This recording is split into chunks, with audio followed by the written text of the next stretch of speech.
विधाता ने जो भाग्य में लिखा है वो तो होता है।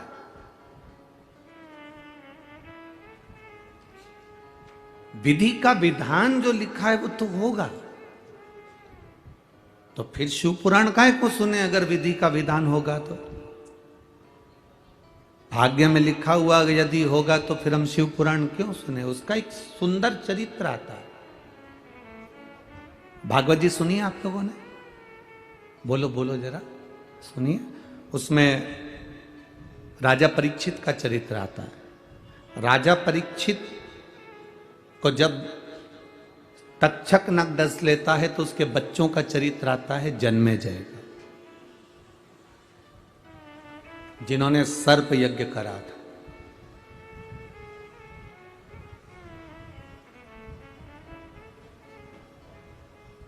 कोई तुमसे कह दे कि मैं तुम्हारी जिंदगी में दुख नहीं आने दूंगा तो समझ लेना कि पक्का झूठ बोल रहा है। संसार में ऐसा कोई नहीं जन्मा जिसको दुख नहीं आएगा। पृथ्वी पर जन्म लिया है तो दुख सुख तो चलेगा। कोई तुमसे कह दे कि मैं तुम्हारे दुख को, मेरे पास में ऐसी मौली है, मैं एक बेल दूंगा बांध लेना और दुख मिट जाएगा, फालतू की बात।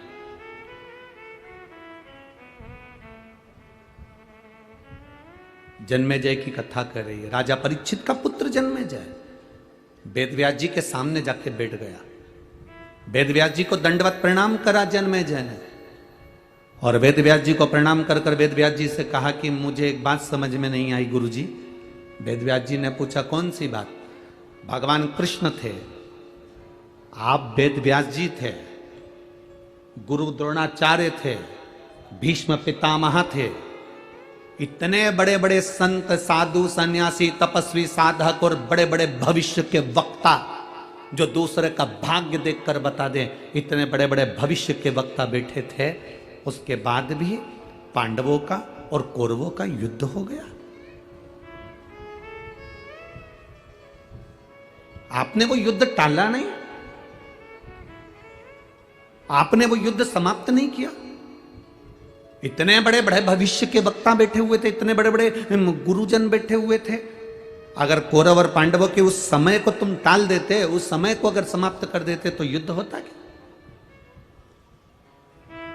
इतना बोलने के बाद में वेदव्यास जी ने कहा जो भाग्य में लिखा है वो तो होता है। विधि का विधान कोई नहीं टाल सकता। इतने में जन्मेजय, परीक्षित के पुत्र जन्मेजय ने कहा कैसे नहीं टाल सकता? अगर मैं होता ना तो मेरा पुरुषार्थ आप देखते, और मेरे पुरुषार्थ को देखते तो मैं ये युद्ध टाल सकता था। मैं युद्ध होने नहीं देता। बहुत सावधानी से सुनना अष्टविनायक शिव पुराण की कथा। मैं होता तो इस युद्ध को नहीं होने देता, मैं होता तो यह सारा युद्ध टल जाता। वेदव्यास जी ने कहा यह कभी नहीं हो सकता, जो ललाट पर लिखा है उसको टालना बड़ा मुश्किल है, उसको समाप्त करना बड़ा मुश्किल है, उसको टालना बड़ा मुश्किल। जन्मेजय ने कहा ऐसा नहीं हो सकता, अगर मैं होता ना उस समय पर मैं सब निपट लेता, युद्ध नहीं होने देता। मैं पक्का कह रहा हूं इतने लोग नहीं मरते, और तुम इतने बड़े बड़े संत बैठे थे, इतने बड़े बड़े गुरु बैठे थे, तो तुम युद्ध नहीं टाल सके। अब एक बात बताओ वेदव्यास जी, वेदव्यास जी आप भविष्य वक्ता हो ना, मेरे भविष्य की कोई बात बताओ जिसको मैं टाल कर बता सकता हूं। वेदव्यास जी ने कहा चलो ठीक है, टाल कर बताओ। थोड़े समय के बाद जन्मेजय तू एक काले घोड़े पर बैठकर दक्षिण दिशा में जाएगा। दक्षिण दिशा में एक सुंदर स्त्री को देखेगा, और वो स्त्री को देखकर तू राजमहल में लेकर आएगा। उस स्त्री से तू शादी कर लेगा। वो स्त्री तुझसे एक यज्ञ करवाएगी। उस यज्ञ में मैं तुझसे हाथ जोड़कर कहता हूं कि उस यज्ञ में तू युवान ब्राह्मण को मत बुलाना, अगर बुलाना तो बूढ़े ब्राह्मण को बुलाना, किसी बुजुर्ग को बुलाना, समझदार को बुलाना, किसी बूढ़े को बुलाना, पर युवान ब्राह्मण को मत बुलाना उस यज्ञ में। पर मैं जानता हूं जन्मेजय, तो उस यज्ञ में तेरी पत्नी के कहने से, उस सुंदर स्त्री के कहने से तू युवान ब्राह्मण को बुलाएगा और युवान ब्राह्मण का प्राण दंड तू देगा, उस ब्राह्मण की हत्या का कारण तू बनेगा और आखिरी में तेरे माथे पर ब्राह्मण हत्या लगेगी और तुझे कोढ़ का रोग हो जाएगा और तू कोढ़ी हो जाएगा और बाद में उसी कोढ़ से तू मर जाएगा। अब तेरा विधि विधान टाल सके तो टाल दे। जन्मेजय ने कहा इतनी सी बात। जन्मेजय ने अपने राजघराने में जाकर कहा, जितने अस्तबल में काले घोड़े हैं सब निकाल दो बाहर, एक भी काला घोड़ा मुझे नहीं चाहिए। काला घोड़ा होगा नहीं तो बैठूंगा भी नहीं। सारे काले घोड़े निकाल दिए जाएं। अस्तबल से सारे काले घोड़े खोल दिए गए और सारे काले घोड़ों को खोलकर भगा दिया गया। 2 साल के बाद राजा सफेद घोड़े पर बैठकर अपने नगर से, महल से घूमने के लिए निकला और निकलते निकलते निकलते निकलते घोड़ा बेकाबू हो गया। दौड़ते दौड़ते जंगल में पहुंच गया। जंगल में जाने पर उस घोड़े के पांव में घाव हो गया। घोड़ा चल नहीं पाया। आखिरी में घोड़ा लुढ़क कर गिर गया और फिर वो घोड़ा वहीं पर अपने प्राणों को त्यागा तो राजा भूखा प्यासा रहते रहते 2 दिन निकल गए। कुछ मिल जाए साधन तो मैं अपने नगर चले जाऊं। इतने में सामने से काला घोड़ा दिखा। राजा ने उसको पकड़ा और उस पर बैठा और बैठकर घोड़े को लेकर महल में जा रहा था। घोड़ा बेकाबू होकर दक्षिण में चले गया और समुद्र के तट पर उसको एक सुंदर स्त्री मिल गई। अब टाल विधि का विधान। एक सुंदर स्त्री मिली, स्त्री को ले गया अपने नगर। उसकी सुंदरता देखकर उसने शादी कर ली। स्त्री ने कहा अपन एक यज्ञ करते हैं, इसने मान लिया। यज्ञ प्रारंभ हुआ और इसको मालूम था कि वेद व्यास जी ने कहा है कि यज्ञ में बूढ़े ब्राह्मण को बुलाना, पर स्त्री ने कहा नहीं, यज्ञ में सब युवान ब्राह्मण आना चाहिए। यज्ञ में युवान ब्राह्मण आए। यज्ञ प्रारंभ हो रहा था। इसकी वो स्त्री सुंदर जैसे ही महल से बाहर निकली, उसको देखकर ब्राह्मण हंसा तो राजा को क्रोध आ गया जन्मेजय को और उसने उसको मृत्यु दंड दे दिया। मृत्यु दंड दिया तो ब्राह्मण हत्या माथे चढ़ गई और ब्राह्मण हत्या माथे चढ़ी तो ये कोढ़ के रोग से ग्रसित हो गया। रोता रोता वेद व्यास जी के पास पहुंच गया। मैं क्या करूं? वेद व्यास जी कहते हैं, तू ही तो कह रहा था कि मैं विधि के विधान को टाल सकता हूं। तू कह रहा था विधि के विधान को टाल सकता हूं। राजा जन्मेजय ने गुरु वेद व्यास जी के चरण पकड़ लिए कि मैं विधि विधान को नहीं टाल सकता, पर विधि के विधान को कौन टाल सकता है? तो इतने में वेद व्यास जी कहते हैं कि विधि के विधान को तो केवल एक, अगर मैं राजा तुझको शंकर जी की कथा सुनाना प्रारंभ करूं और तू उस कथा को सुने, दिल से सुने, तो तेरे कोढ़ का रोग समाप्त हो। पर शिव कथा की एक शर्त है। शिव महापुराण की कथा की सबसे बड़ी शर्त है, शिव कथा की सबसे बड़ी शर्त है राजा पूछता कौन सी शर्त? मैं तुझे शिव कथा सुनाऊंगा, मैं तुझे शंकर का गुणगान सुनाऊंगा, पर शंकर की कथा में तू संशय मत करना। शंकर की कथा में संशय करा तो फिर तेरा दुख नहीं कटेगा और आखिरी में वो कोढ़ रह जाएगा। तू जब तक शंकर की कथा में संशय नहीं करेगा, जब तक तू शंकर की कथा विश्वास मानकर सुनेगा, तब तक तेरे शरीर का सारा कोढ़ समाप्त हो जाएगा। और अगर कहीं तूने संशय कर लिया, क्या शिव पुराण से ऐसा होता है? क्या शंकर से ऐसा होता है? क्या ऐसा करने से ऐसा होता है? जहां तेरे अंदर संशय आया, समझ लेना फिर वो कोढ़ का रोग वहां रह जाएगा। बस तू इतना जान ले तो मैं कथा कह देता हूं। वेद व्यास जी के चरण पकड़कर जन्मेजय ने कहा आप शिव कथा कहना चालू करो, मैं पूर्ण विश्वास के साथ सुनूंगा। और शंकर भगवान की कथा वेद व्यास जी ने कहना प्रारंभ करी। पूर्ण विश्वास के साथ जन्मेजय कथा को सुनने के लिए बैठा कथा को श्रवण करने के लिए। कथा चलते चलते चलते चलते चतुर्थ भाव में पहुंच गई और उस समय पर शंकर भगवान ने मां पार्वती के शरीर से जो उपटन से पुतला बना था, उसका सिर काटा और काटकर मनुष्य के धड़ पर हाथी का मस्तक रख दिया। जन्मेजय को संशय आ गया। जन्मेजय ने कहा, बताओ क्या शंकर भगवान डॉक्टर है? क्या शिवजी वैद्य हैं? क्या औषधि देते हैं कि मनुष्य के शरीर पर हाथी का मुख रखा जाएगा? जन्मेजय के अंदर संशय आ गया। जन्मेजय ने तुरंत कहा, मैं इस कथा को नहीं मानता। क्या धड़ के ऊपर हाथी का मुख कैसे रखाएगा? यह कभी हो ही नहीं सकता। वेद व्यास जी ने कहा, शिव औषधि है, शंकर एक औषधि का कार्य करते हैं। शिव का स्पर्श हमारे शरीर को एक रोग से मुक्त कर देता है। शंकर का जल चढ़ाना हमारे जीवन को एक सुख प्रदान कर देता है। उस जन्मेजय ने कहा, मैं इस बात को नहीं मानता, पूरी कथा को मानूंगा पर इस बात को नहीं मानूंगा। बस संशय आया, और संशय आने के बाद में जब वेद व्यास जी ने कहा, तेरी मर्जी, आगे की कथा तो सुन ले। पूरी कथा सुनी पर वो संशय दिमाग में रह गया। पूरे शरीर से कोढ़ समाप्त हो गया, पर वो कोढ़ का एक तिल बराबर का अंश राजा जन्मेजय के शरीर पर रह गया। और वो कोढ़ का रोग जो शरीर में एक तिल के बराबर रहा, उसी कोढ़ के रोग से जन्मेजय के प्राण छूट गए। आखिरी तक वो रहा, क्योंकि संशय रह गया था।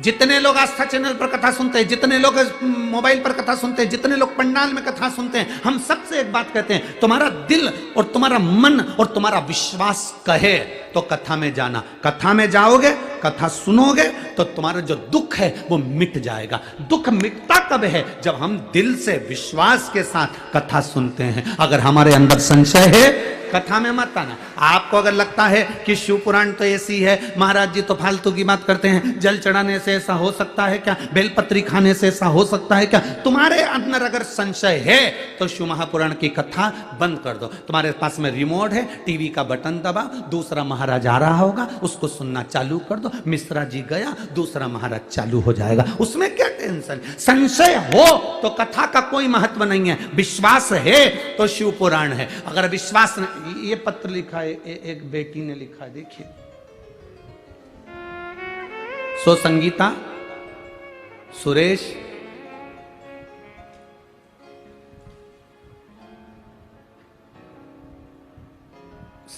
सुरेश और तई श्रमिक नगर सतपुर नासिक से आए। कहीं बैठे हो तो हाथ हिला सकते हैं। अगर कहीं बैठे हो तो हाथ हिला सकते हैं। सो संगीता सुरेश उदय, श्रमिक नगर सतपुर नासिक, मोबाइल नंबर ये है। मैं क्या वर्णन करूं गुरुदेव पशुपतिनाथ के व्रत का और एक लोटे जल का। मेरी बेटी डॉक्टर रोशनी सुरेश ओताड़े रशिया से MBBS करके आई। कहीं बैठे हो तो हाथ हिला सकते हैं।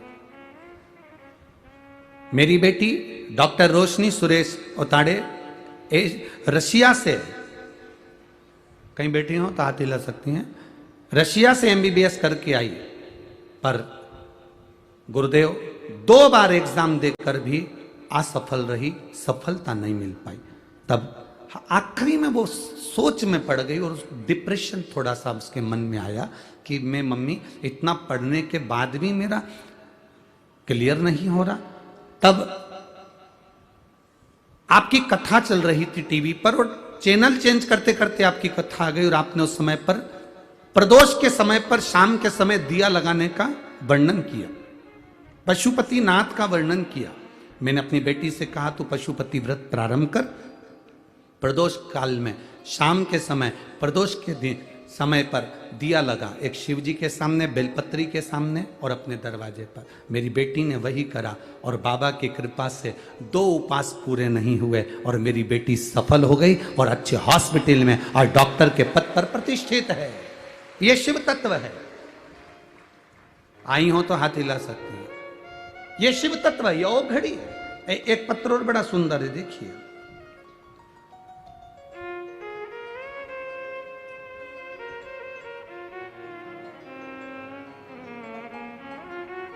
सुनीता नरेंद्र वानखेड़े,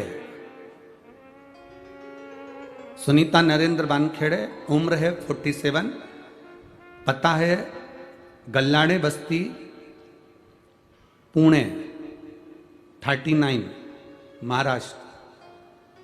अगर कहीं बैठी हो, बैठी है, हाथ हिला तो दीदी एक बार।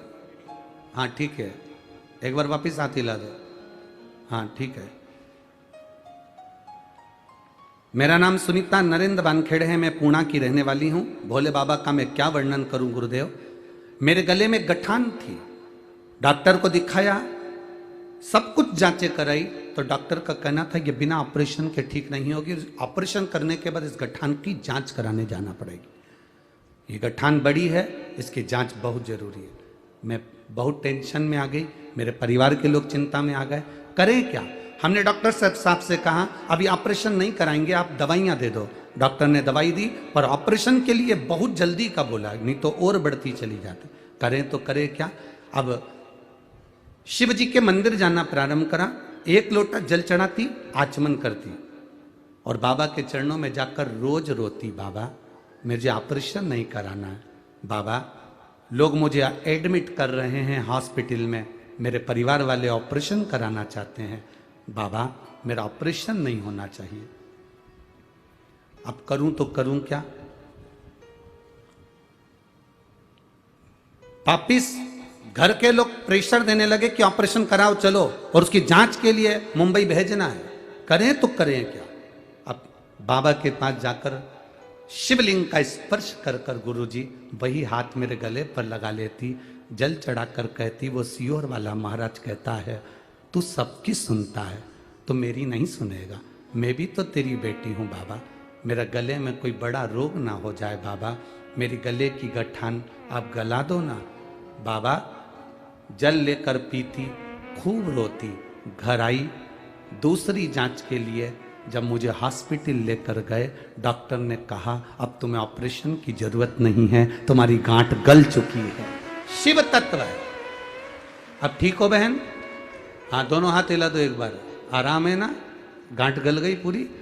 श्री शिवाय नमस्तुभ्यम बैठी है। हर हर महादेव। शिव तत्व इसी को कहे, वो घड़ी है। आप जितना विश्वास रखकर शिव महापुराण की कथा को सुनोगे, भले टीवी के सामने सुनो, मोबाइल पर सुनो, चाहे पंडाल में सुनो, तुम जहां बैठे हो, तुम्हें सियोर वाला महाराज से मतलब नहीं है कि सियोर वाला महाराज दिख रहा है कि नहीं दिख रहा, सियोर वाले महाराज दिखे कि नहीं दिखे, कथा करने वाला दिखा कि नहीं दिखा। तुम जिस जगह पर बैठे हो, जहां शिव पुराण की कथा होती है, करवाने वाला भी शंकर, सुनने वाला भी शंकर और बाचने वाला भी शंकर होता है। दूसरा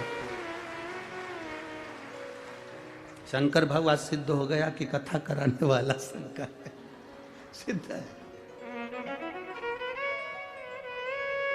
शिव तत्व की प्राप्ति इसी को कहते।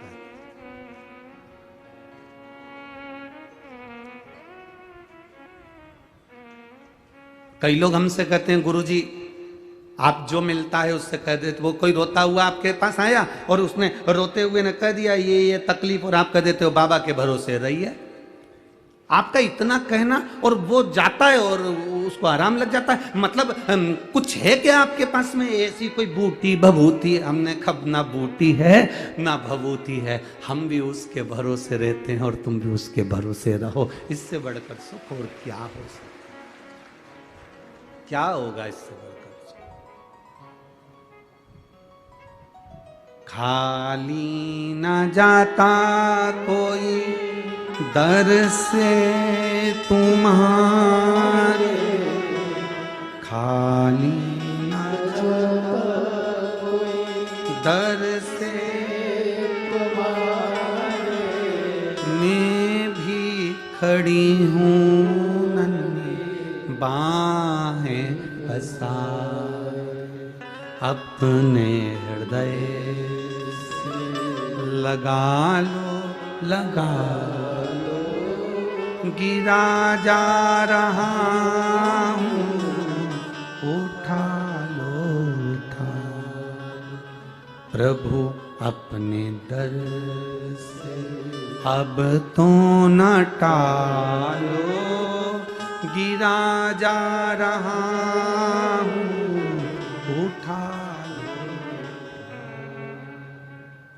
विश्वास रखो। जन्मेजय पूरी कथा में विश्वास रखा, पर उसका एक अंश विश्वास टूट गया, एक अंश विश्वास टूट गया।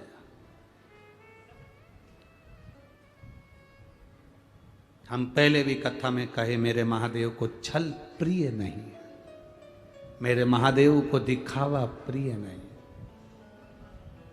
मेरे महादेव को कुछ भी दिखावा नहीं चाहिए, कुछ नहीं, एकदम साधारण है मेरा महादेव।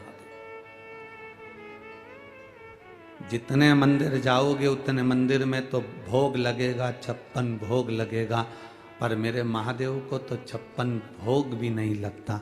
मेरे महादेव को 56 भोग की जरूरत भी नहीं पड़ती, वो तो अलमस्त रहता है।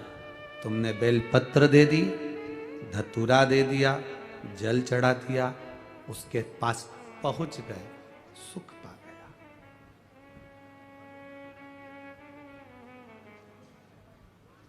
पत्नी में, बच्चों में और घर की बुजुर्ग मां में एक अंतर बहुत बड़ा है, बहुत बड़ा। पति बाहर गया, दुकान गया, ऑफिस गया, बाहर गया, पति आता है तो पत्नी पति का मुख देखती है। क्या देखती है?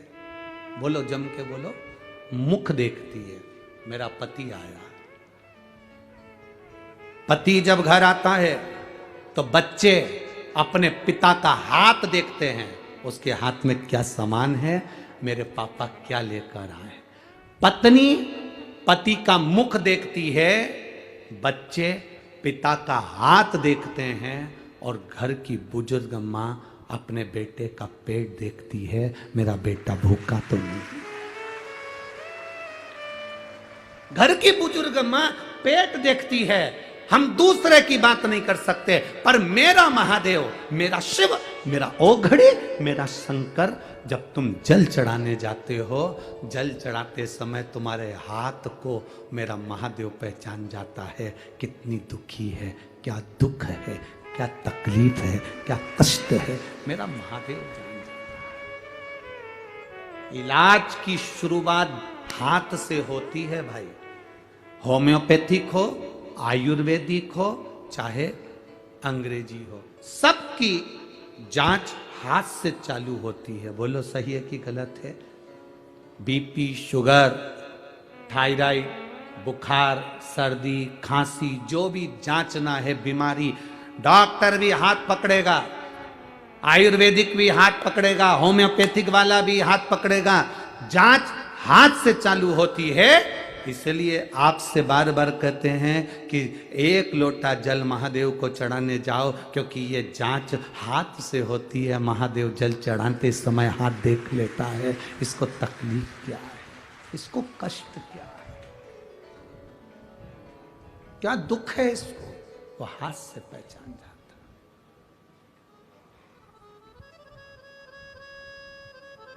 डॉक्टर नाड़ी देखने के बाद भी मरते हुए को बचा नहीं सकता।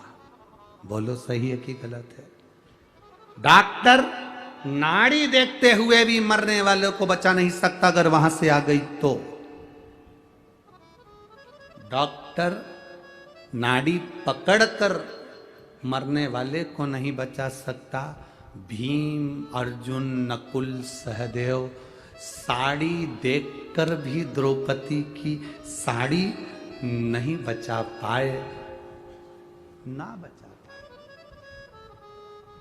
साड़ी खिंचा रही थी भरी सभा में और पांडव बैठे रहे, उसकी साड़ी नहीं बचा पाए। अंत समय में कोई तुम्हारे को बचाने वाला नहीं होगा, तब उस अंत समय में केवल एक होगा, जो तुमने शिव की कथा सुनी है, जो तुमने आराधना करी है, जो तुमने 1 लोटा जल महादेव को समर्पित करा है, तब हुआ। कल कथा में कहा था शंकर भगवान को श्रीफल नहीं चाहिए, शंकर भगवान को तुम्हारा कोई सामान नहीं चाहिए, शंकर भगवान को तुम अपना समय दो। ये अपने व्यस्त समय में से आप जितने बैठे हो ना, कोई फ्री नहीं हो। जितने आस्था चैनल पर लोग कथा सुन रहे हैं वो भी फ्री नहीं है। जितने मोबाइल पर दुकान पर जो लोग कथा सुन रहे हैं ऑफिस में बैठकर, वो भी फ्री नहीं है। सबको काम पड़ा है। उसके बाद भी अपने व्यस्त समय में से आपने 3 घंटा देवाधिदेव महादेव को दिया, तो आपकी दुख की घड़ी में वो भी समय निकालेगा और आकर खड़ा हो जाएगा। आपकी दुख की घड़ी में वो आएगा, खड़ा होगा, आपकी दुख की घड़ी में वो भी समय देगा। और समय ही तो चाहिए, अंत समय में चाहिए क्या? डॉक्टर कह देगा अब हमारे हाथ में नहीं है, तो अब लोग क्या कहेंगे, कुछ कर दो भगवान, इनका समय बढ़ जाए। समय कौन बढ़ा सकता है? जिसको तुमने समय दिया